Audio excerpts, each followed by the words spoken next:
What's up, y'all? And welcome to episode number 2 of Finalize. Right here, I got two basketball masterminds in their own right. From North Carolina, Fredrick Cannon, and from the DMV area, Warren Doles. Fellas, starting with you, Fredrick. For the people that's living under a rock out here and don't know your name and what you about, come on and share, briefly your story with us. Basically, I'm the director of Team Felton Basketball, Raymond Felton's youth program. We've been doing that together for 12 years now. But I've been coaching or doing something with grassroots basketball since 2000, so it's 20 years in right now. I also started Ascension Sports Consulting, where I help high school kids get recruited, as well as help college guys navigate the transfer portal and then on into their pro careers as well. So that's kind of my claim to fame. It's kind of sticking this thing out for 20 years or so and just trying to help these kids out. Hey, pleasure having you on board. Thank you for having me. Absolutely. Warren, let the What's people up? know. Let the people know who was Warren. What was Warren into out here in the DMV? Man. Well, I'm the CEO of a DMV Basketball Academy and a pro player development coach at the Athletic Republic in District Heights, Maryland. I sound like, listen to Frederick, he sound like me. Now y'all know why I went after both of y'all, right? Right, God, dog, man. Yeah, I'm doing the same thing. My company, we handle everybody from the youngest all the way through the pros. We're just trying to get each kid better, man, in the classroom first, and then we go to the court. So that's the most important thing when it comes to me and what we do. And also we help the kids get to college on athletic scholarships. I'm like, damn, Fred, we doing the same daggone thing. That's it. Yeah, that's what we do, man. It's about the kids. At the end of the day, it's about the kids. And if you're doing it for the kids, you're always gonna be blessed. So I've been blessed for many years. Likewise.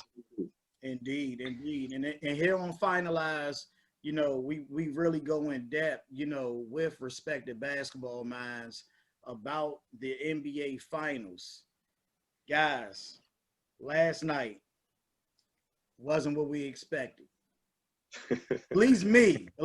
I didn't expect it to play out this way. And it was 116-98 final score. But the real story of the game, the Lakers handled it the entire way. Miami only won one quarter, which was the fourth. The game been over by that point, right? Yeah. Even the role players, held to scoreless. Duncan Robinson, one of the good role players from Miami. Jimmy, 23 points. Okay performance, partially quiet.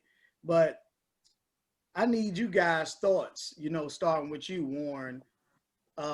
What did we really see last night? Was that just what I like to call the first two games of the finals? I like to call them film games. That's what I call them. But what did you see? Did you see? Because there was other questions in my mind, like, is this stage too big for Miami? Is the Lakers just too much? Is this what we saw? Is this what it's going to be? So what goes through your mind after that game last night, or as you were watching that unfold? All right, well, let's start this way. So last year I was able to be up in Philly because my guy was up there. So I was able to see Jimmy Butler, how he prepared for the games, how he played the games. So he became one of my all-time favorite players just by seeing how he works. So I was upset that he got away from Philly. That's first and foremost. So coming into the game last night, I expected him to come out and do what he does. He's going to do what Jimmy does. But are the young pups, like you stated, are they ready for that light, for the bright lights? Yeah. And what I saw last night was a prime example of the West is still strong, the East is still weak. So the expectations because of the bubble, again, they were a fifth seed. Miami's a fifth seed. So if we look at them being a fifth seed, they got what they were supposed to get last night. That's the way I look at it. The Lakers are on the road. Lakers are going to win it. It's just you got two of the best players in the world on the squad. So LeBron is chilling. And you got my man Rondo, who I'm a PG guy. Rondo, one of my favorite players in the world. Rondo got that thing on the string, man. And he's directing that orchestra. And LeBron doesn't have to do as much. So LeBron can just do LeBron instead of worrying about everything else when Rondo's on the court. And then with AD on the floor, he's the best player on the floor right now in the last few games, you ask me. So the team is just there. It's just tailor-made for them to win this. And it could probably go 4-1. Miami might get a game. They might get a game. Wow.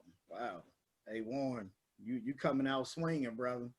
Fredrick. Oh, man, I'm just saying. What did you see last night, brother? What did you see?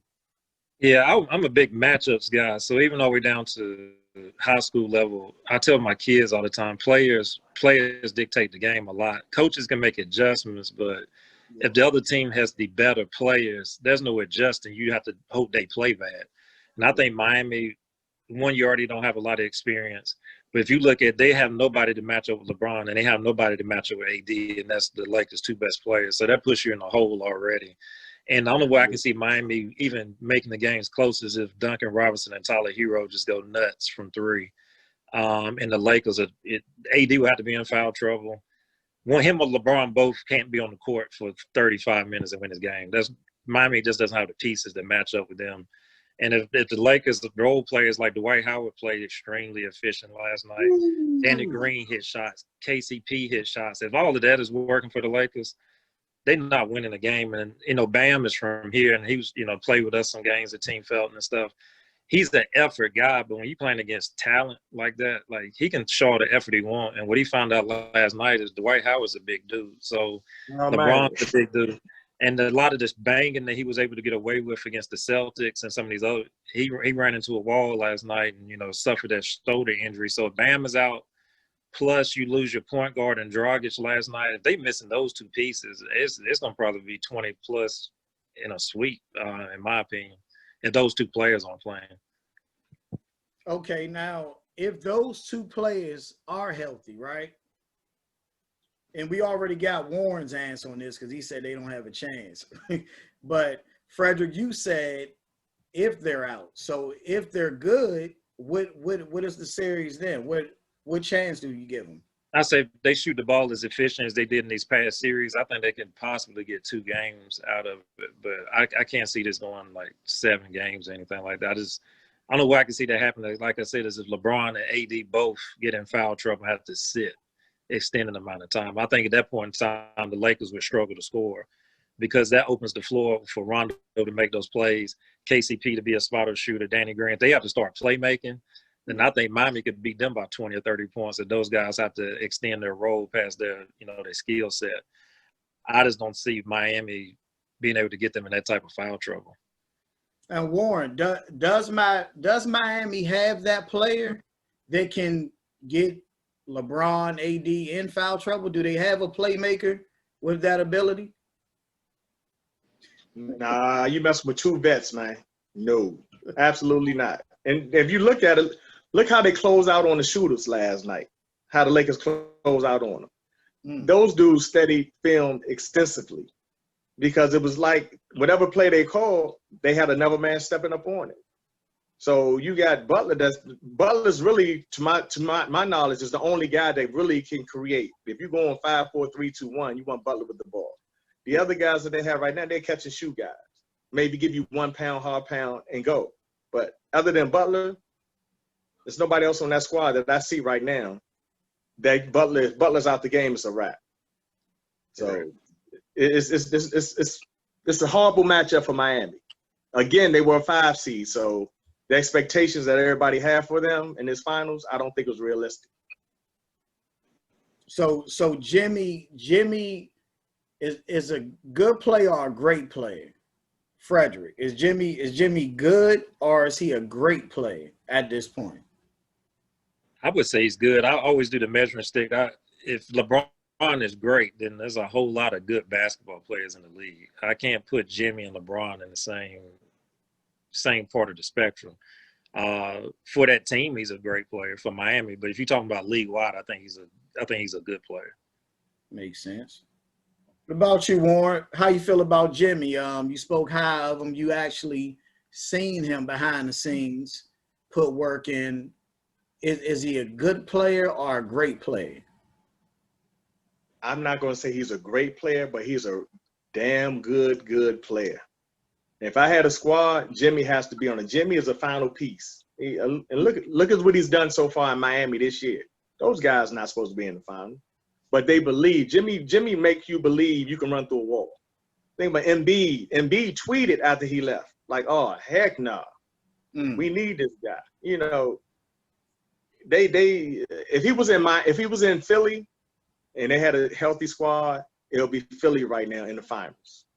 Hands down, no ifs, ands, buts about it. Philly will be in the finals right now. That's just my He's definitely guy. a culture guy. He's definitely a culture guy, especially to bring when he's facing adversity. Like Udonis Haslam was like that too for Miami. He's not playing, but in the locker room, those two guys are culture guys, and you can't never replace that. So I don't want to underestimate what he brings to the table. But if you're talking about great, like Michael Jordan's great, LeBron's great, but he's definitely essential. I'll put it that way. He's an essential player for you to be a winning team. Absolutely. At the level. No question about that. Now, fellas, look, both of you agree, and I'm not going to reveal what I believe is going to happen, right? But I'm going to say this. Hypothetically, Miami figures this thing out and get it done. Will shock the world, right? Pretty much. Does that make, because we're talking about a team with no superstar, really, right? Would that make Pat Riley, based on this year and all of his history as a GM, what he's done, does that make him the greatest GM of all time? Let's go with you, Warren. I wouldn't say of all time, nah. But he's damn good though. He's damn good, but nah. I won't say greatest of all time and rest of GMs. Because if he beats this team, this Laker team, with that team he get. Man, come on, man. I love your passion. Hey, and I love Jimmy. But there's nowhere in the world they're gonna beat those Lakers, man. They too banged up right now. They too banged up. Just how the lefty is out. The lefty can't come back and play. Maybe he will. And then bam, it's hurt. There's no way. If that man, come on, man. But so now you're saying it without saying it. If they pull this out, you're gonna have to tip the hat to somebody. Yeah, I would make that argument if you're looking over tenure, the way he's identified talent and pieced talent together, usually with pieces nobody else wanted, and then looking at how he drafted Hero and Bam and kind of put those pieces together, along with identifying Spo as a coach. Like, I think he's done a great job of creating culture. You figure they lost Dwayne Wade and they back in the finals. Like, that's not an easy thing to do, to lose Shaq, lose Wade, and then come back and, like I said, you don't have a bona fide superstar, and you still get back and you got a bunch of rookie contracts. This team could literally be together for the next 4.5 years and still be able to bring in a star player to go around the mix. I think Danny Ainge has done a good job in Boston of keeping them relevant, and I think Jerry West is always going to be, held at a high standard for his GM. So it's hard for me to say who's, the best all time. But I mean, Pat definitely got his name in the hat for how he's built that for 20 years. I definitely put him in the top 5, but I wouldn't say the best. Like I said, I'm looking at West. Come on, they have some bomb squad. Yeah, and R.C. Buford did. I mean, you figure what San Antonio did on their stretch too, identifying Ginobili and Parker and Robert Horry and those guys. I mean, it's hard to put them over those guys. You got the young boy in Toronto. Yeah. He's doing well. Yeah. Really good in Toronto. So I see Miami. This is how I view Miami. They're a little odd, kind of, because there's no expectation. Nobody even expected Miami to be here, right? So it's almost like they're playing with house money, the way I look at it. Nothing to lose, everything to gain. and I just see them as fighters. And to me, that all starts from Jimmy, right? Facts. So I'm saying that to say, me looking at game 2, I'm seeing a different Miami team, just the way I'm seeing it. And fighters, as fighters, right? How does the Lakers respond? Like, how do they keep them in the puppy stage when Miami, to me, making it to where they made it, they're quiet as kept. They're pit bulls. How does Miami keep them in the puppy stage, Fredrick? Like X's and O's, or just overall, just mindset? How do they keep them in the pup stage? I think, LeBron sets that tone, and AD. If AD sticks to scoring on the inside first, yeah, and LeBron keeps going downhill, there's nothing Miami can do. Like that's gonna give them a lead so early in the game that even with the fight Miami has, with them being wounded right now, I think even if they fought to bring the game closer, like they did that last night. I mean, they made a run from 30 points down to like 13 or 14. But eventually you're going to run out of gas, and then LeBron went back and put the gas back on, and it's back up to 25 or something.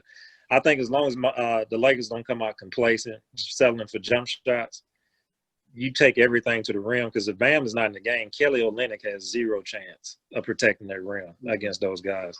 So I think you just keep, you get as many paint touches as you can get, which Rondo does anyway. And I think if they just consistently go to the rim, I think you apply so much pressure to Miami, they never have a chance to leak out and get easy buckets to get that confidence up. Because one thing I like about Tyler Hero is once he gets going, he's going. Like there's no shut-off valve on him. But I don't think they have anybody else. And I like Nunn a lot. And I think Nunn is a good ball player. But when you talk about LeBron and AD and Rondo, they're not ready for that, to carry the weight with that. So I think the Lakers, as long as they keep the foot on the gas and, from jump ball in, keep attacking the rim, I think the game's over quick. No chance. Warren, talk to us, man. Is it really that easy for the Lakers to keep these pit bulls, to me, as puppies? Look, let me tell you something. They're wounded. They wounded, man. They wounded. Yeah. They are wounded, man. Like I said, Bam is their best shot.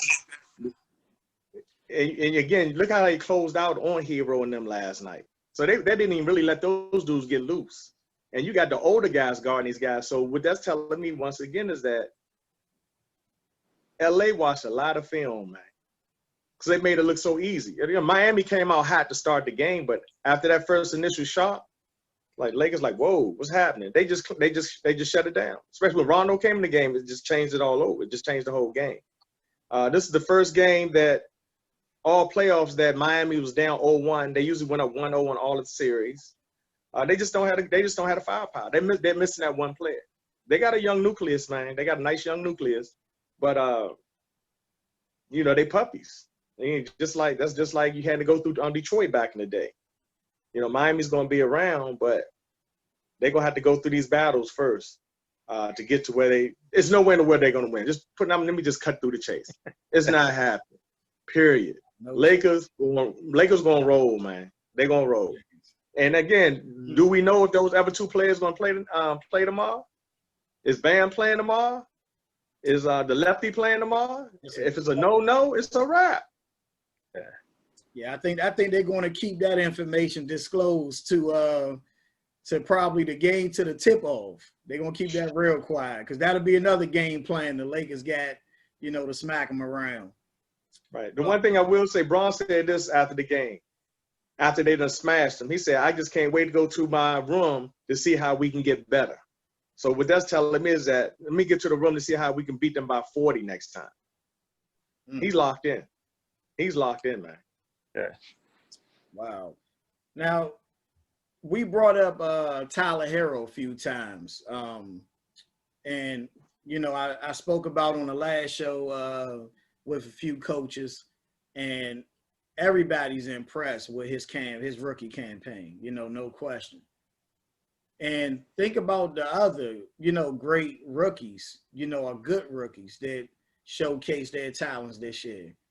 Where do you rank Tyler Hero with this rookie class here, Fredrick? Well, obviously you got Zion and Ja. Those two, I mean, it is what it is. Those two, there ain't much to say. Yeah. I think Tyler's right there behind those two, especially looking at if you're including playoffs, because he's been an integral part for Miami. It's not like he's just knocked down a couple of shots.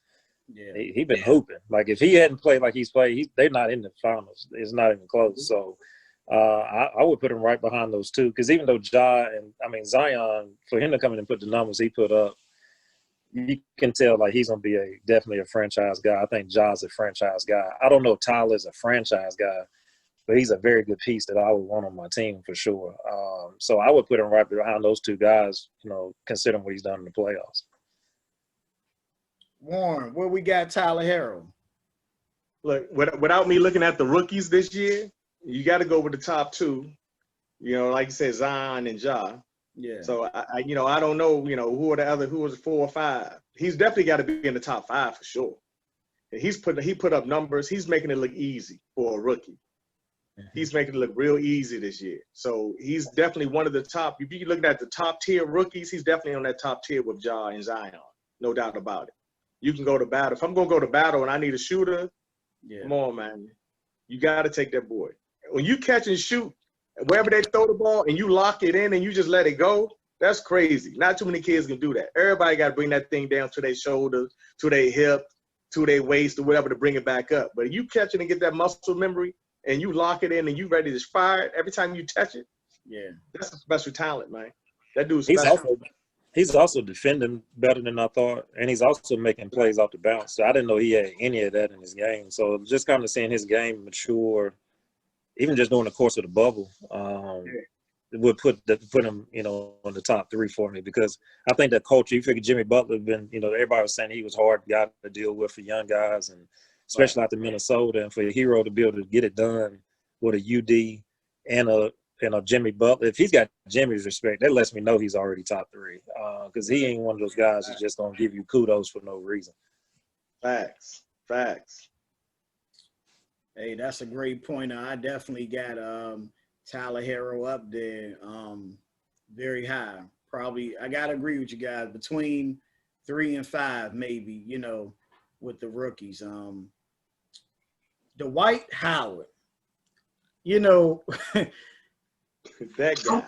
When I'm seeing Dwight Howard right now, and it's understood he's having, a great time out there. You look at the expectations of Dwight Howard coming in the door from high school, taking the Orlando Magic to the finals, and we know the slump, the slump that happened, that one team, next team, he getting passed around, he's getting worse, all the tabloid thing, and where, like, if the Lakers turn this into a dynasty, right, and Dwight Howard keeps this small role and he plays it, when this is over, when his career is over, where is he? Is he a Hall of Famer? Warren. I'm ready to take that. We just had this conversation, so a Hall of Famer? Yeah, no, nah. Not a Hall of Famer? Oh man, Dwight Howard, man. You know what? Let's put it this way. If he keeps this going for the next 3 years, you think about the impact he probably had on the league. He had a big impact on the league his first 3 years or so as well, right?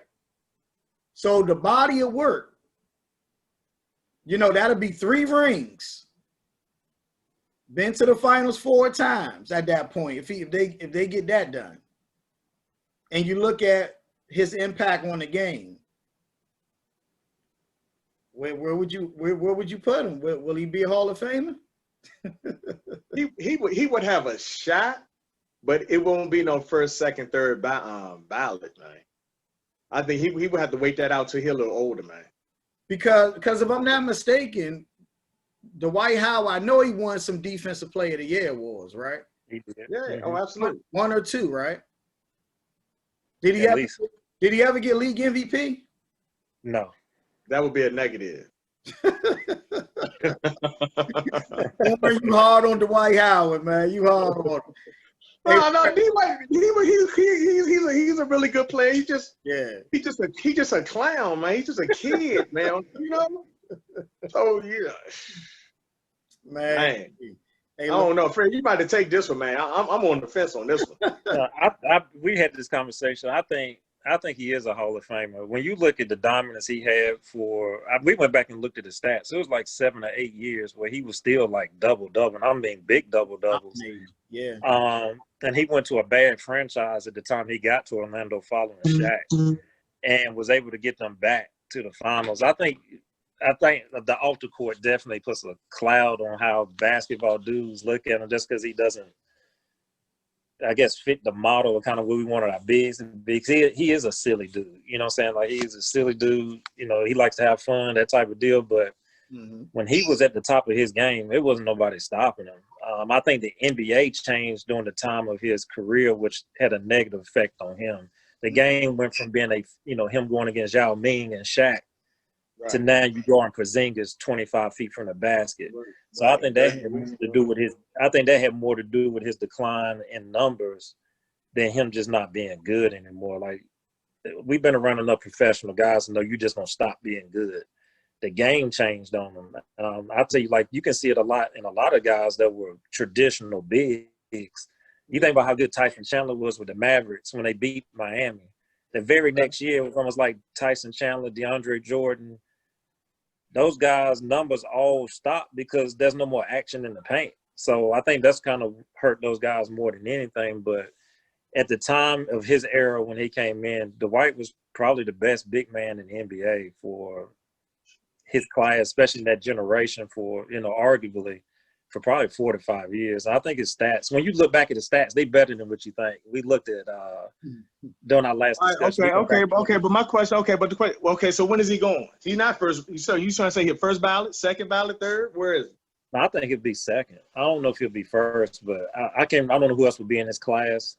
I think that'll determine a lot of it. But I think just off the court and kind of how his reputation is, I think that keeps him from first ballot off gate. I don't even care what his numbers were. I just don't think people would have voted for him like that.